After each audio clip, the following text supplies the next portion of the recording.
Do you want to know the truth when it comes to hiring a legit general manager for your moving company?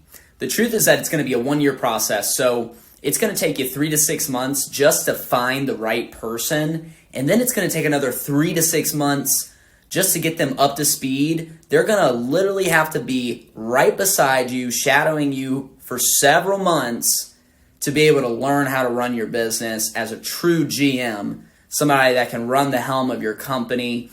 Too many people think that you can find this person, hand them your whole business, and then in 2 to 4 weeks, they got it. It is a 1-year project to find, acquire, train, and integrate someone to be a really good operations and general manager. And so keep this in mind. It's not a short thing. It's a lot of work. It's way more work than you realize for you as the owner or as the executive, but it's totally worth it. So just know that's the real truth about hiring a legit general manager.